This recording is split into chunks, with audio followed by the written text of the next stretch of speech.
Hello everyone, my name is Capicola and welcome to this episode of Cold Cut D&D. I mentioned in a previous video that the reason I made this channel, or half the reason I made this channel, is I wanted to go back over my campaigns and over the things that have happened so that I could possibly reevaluate what I should be doing moving forward in those campaigns. So my plan is to tell you guys where I started those campaigns, like in what setting. I wanted to tell you how I started the campaigns, like what was the first plot hook. I wanted to give you the characters that are playing in it, their classes and their races, and then I think a short teaser of what kind of wacky stuff happened in that campaign sense. And I think I'm going to call it something like the Cold Cut Quest. Let's get started. So the first game that I ever DM'd, we can just call it The Beginning, because I don't think our group ever came up with a name for that campaign. Because this was the first time that I ever really DM'd, I hadn't really thought of the environment, so I think like 2 weeks before I actually started the game, I googled like maps in a D&D setting, and I found a place called Nentir Vale, and I just kind of used that map and fill in the details. I think the inn that I had was called the Mallard Inn, and that's where all the player characters met for the first time, kind of a classic beginning. And they milled around a while until they heard a scream come from the outside of the inn. They went outside and were greeted by a crowd of people surrounding a dead body, and the dead body was of a courier that was making their way from another village here.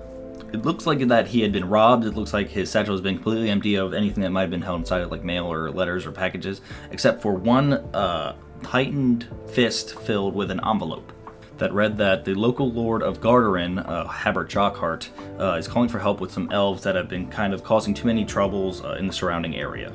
In this game, we had Naya, the Water Genasi monk, Way of the Open Hand, Rez and Umbra, the Goblin Beastmaster Ranger with their war companion, Gul'dan, the Half-Elf Warlock with the Undead Patron, which I think he got from Unearthed Arcana, Colin, the Fallen Aasimar Oathbreaker Paladin, Shyla, the Wood Elf Druid of the Moon, and Thorin...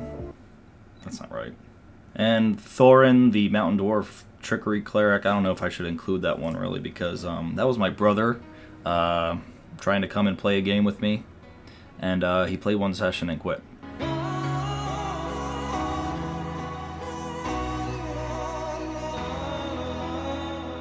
Some notable things that happened was this enormous betrayal.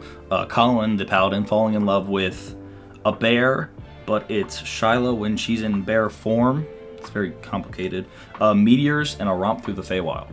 The next campaign I have written down is called Golden Girls but D&D. I don't know why it's called that. I'm sure someone said that jokingly and I saved it forever. But this was the first campaign that I started running in my own world that I created, Jeral, and I'll put something up to show that. They started, I'm pretty sure it was in a tavern, but it was in this beautiful city called Yagara, which was kind of this land bridge in between two mountains, and it was just furnished with this beautiful cityscape. And I'm pretty sure I went with the blacksmith charging into the tavern that they were staying in and saying, "They got Bess," he says. "They got my girl." Matt Colville's awesome. You all need to go watch his videos if you haven't. And then they fought a bunch of goblins in a mine shaft. The player characters for this campaign were Nadar, the Blue Dragonborn Phoenix Sorcerer / Fighter, Knarf, the Forest Gnome Evocation Wizard, and his talking cat familiar, Frank. But Knarf didn't talk. Frank talked through Knarf. No, Knarf spoke through Frank. Or Knarf didn't have a voice, so Frank spoke for him. Anyway, and then there was Burning Oak, the Tabaxi Beastmaster Ranger, and his Velociraptor companion named Petey. And Petey's a reference to Unforgotten Realms, which is a great old animated short for D&D. Watch that too with Matt Colville. And then there was Oriax, the Tiefling Arcane Trickster Rogue. Those are the ones who started the party, but then they also added on Zant, the Changeling Valor Bard, and Avarax, the Vidalcan Druid. This campaign has spiraled and expanded into so many different paths, including the corruption of the matriarch of Nadar's old clan, the death of a devil lord of Avernus, and 2 years of missing time. The next campaign, I lovingly refer to them as the Varmints. I started this campaign when I was visiting my girlfriend in college, and she had a couple of college friends that hadn't really played D&D before and wanted to start.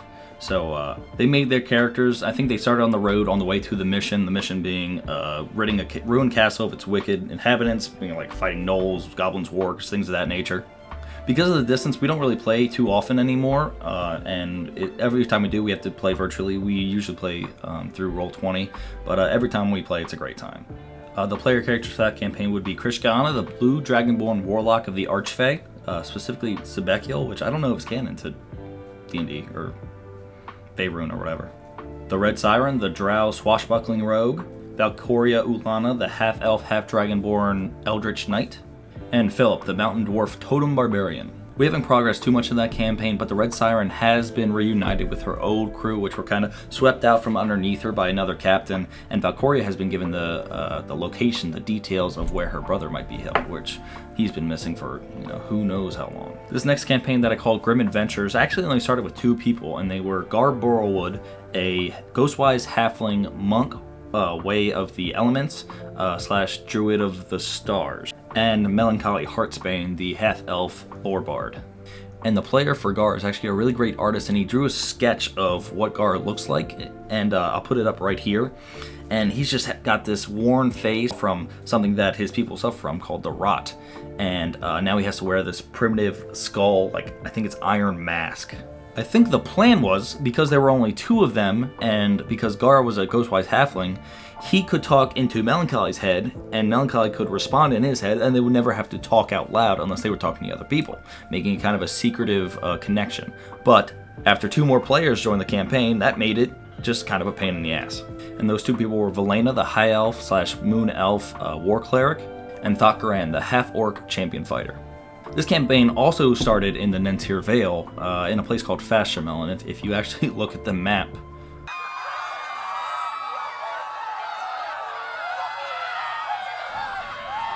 it didn't end well.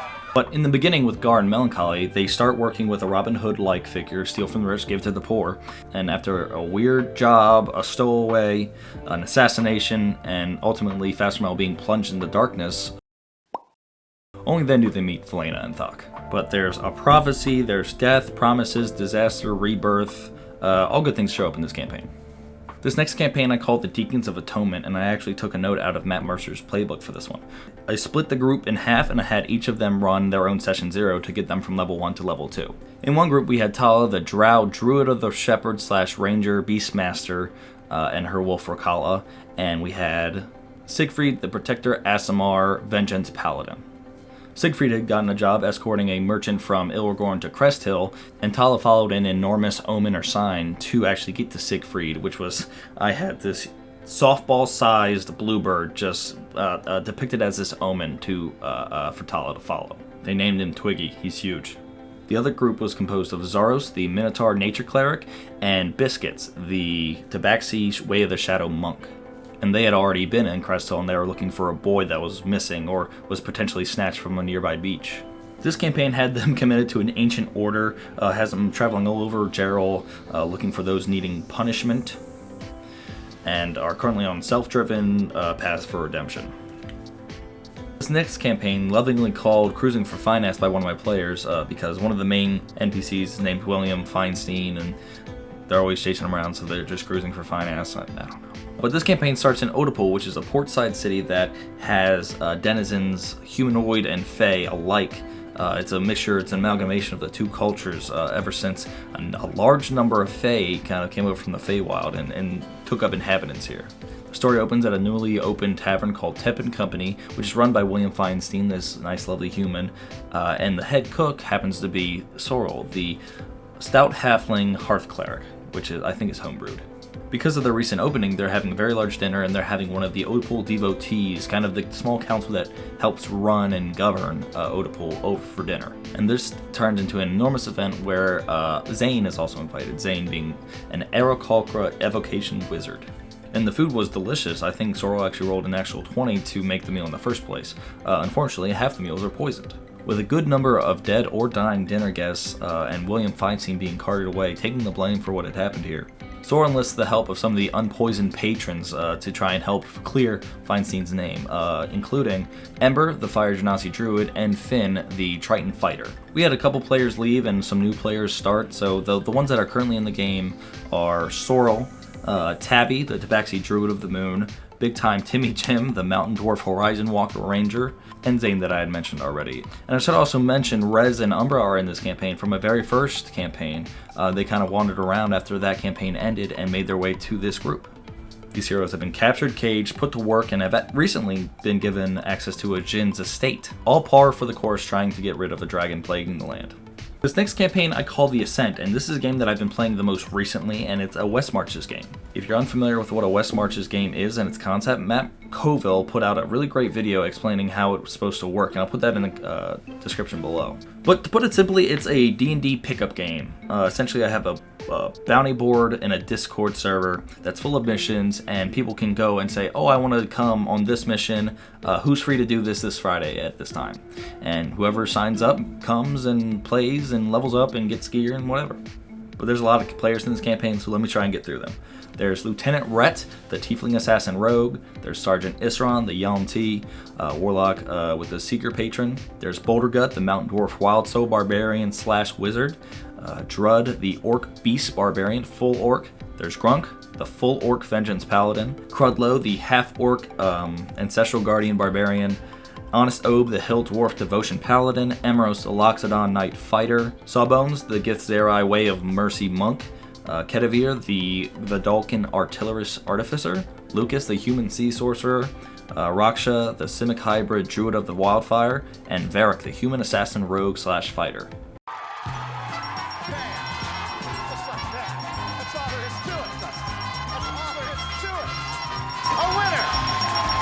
And I think that's all the characters. And Sawbones, the Githzerai Monk, is actually my character. So if anyone ever wants to DM a game, I can run my character. And that, you know, I really like the concept. I'm glad we started it. But to open it, we had Emeros, Crudlow, Rhett, Grunk, Honest Obe, and Drud start in the square of Blackpool. And actually have a map right here I'll put. But Blackpool is a free city of the Bitter Isles. It's corrupted and run by a criminal organization rather openly. It's very, very corrupt. After that, it's a pretty classic opening. An old retired and mentally deranged hero of old plane shifts the corrupted mayor Marcus into some unknown plane. She says that she'll be taking the point of mayor now, and people are getting snatched at the docks by a bunch of octopi. It's pretty normal, pretty classic opening. But the concept is these people have come together and they've formed a mercenary company, and they're trying to fix Blackpool of its problems and just usher out, get rid of this corruption from the city. And they've gotten to calling themselves the Ascent. This campaign is a crazy whirlwind that might have gotten out of hand. Please send help. And finally, my newest campaign that I just call Primor. It's the setting that I made for this particular campaign. It's a war-torn country. It's got 3 sides to it, and they're all fighting for power, essentially. I haven't really fleshed out the map yet, but it seems like the players want to do that on their own as they explore, so I'll put up what we have so far right here.